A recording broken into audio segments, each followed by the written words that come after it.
Salut à tous, aujourd'hui on va voir ensemble pourquoi vous devriez retoucher vos photos et quels sont les pièges à éviter dès le début afin de ne pas perdre du temps pour rentrer directement dans l'art et pour retrouver votre style. On voit ça directement. Premier élément, rajoutez ce petit plus à vos photos. Il est évident que l'élément principal qui devra vous pousser à retoucher vos photos en post-production, c'est bien évidemment de les améliorer et finalement de mettre ce petit point final à votre projet. Sachez déjà qu'à vos débuts, et préparez-vous à cela, vous allez faire beaucoup d'allers-retours, vous allez faire des tests non concluants, mais vous êtes obligé de passer par là pour savoir justement vers où vous voulez vous diriger et pour finalement trouver votre propre style. Il est évident qu'il existe beaucoup de tutoriels sur YouTube, d'ailleurs moi-même je vais pouvoir vous en proposer un ici juste au-dessus, mais la plus grande découverte que vous pourrez faire, c'est par vous-même. Essayez chaque curseur, chaque bouton, chaque recoin du logiciel de retouche que vous utilisez afin de voir quelle est l'incidence directe sur votre photo et essayez de les retenir. Prenez même des notes à côté de vous s'il le faut. N'hésitez pas non plus à noter avec vos propres mots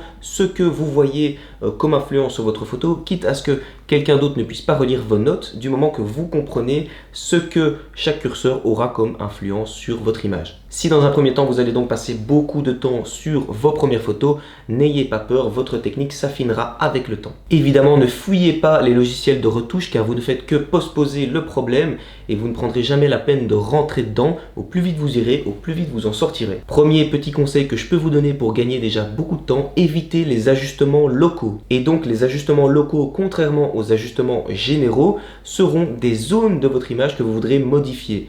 Et donc, je vous conseille toujours de commencer par les ajustements dans l'ensemble de votre image avant d'aller sélectionner vraiment une zone en particulier et de la modifier. On commence toujours par l'ensemble et ensuite on va dans les détails. Si vous faites l'inverse, vous risquez de voir lorsque vous allez faire vos ajustements d'ensemble, ces zones ressortir parce que trop ou pas assez contrastées par rapport au reste de l'image. Si vous pouvez carrément vous dispenser de faire des modifications locales, vraiment faites-le et privilégiez toujours les réglages généraux. Si par la suite vous souhaitez tout de même réajuster certaines zones de votre image, faites-le toujours avec parcimonie et faites en sorte que tout cela reste toujours naturel finalement. Pour résumer, commencez donc par modifier l'intégralité de la photo dans son ensemble. Ensuite, utilisez les outils de dégradé comme les masques qui vous permettront de choisir une zone relativement restreinte mais pas trop de votre image. Et en dernier lieu, utilisez les outils comme par exemple le pinceau qui vous permettent vraiment de dessiner la zone avec précision que vous voulez modifier. Si vous avez fait de grosses modifications sur une photo et que vous souhaitez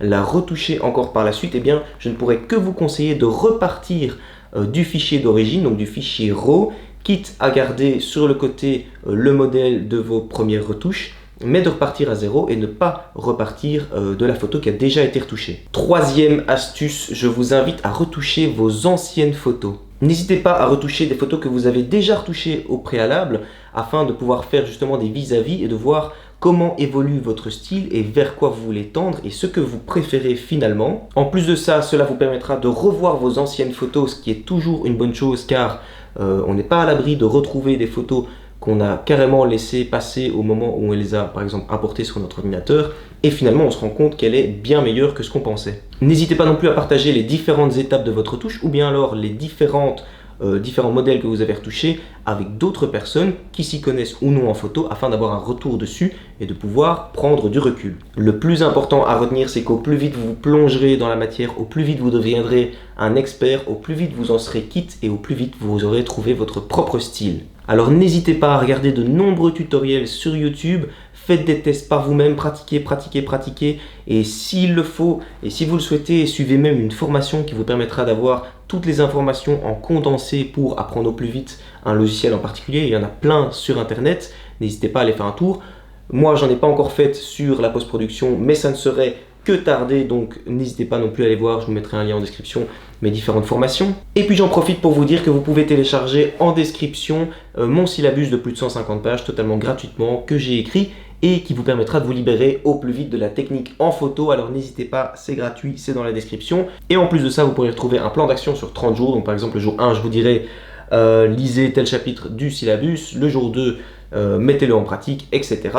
Et donc le but c'est vraiment sur 30 jours de vous libérer totalement de la technique en photo, de trouver votre style, voilà. Pour l'heure, moi je vous dis à très vite dans une prochaine vidéo, bien à vous.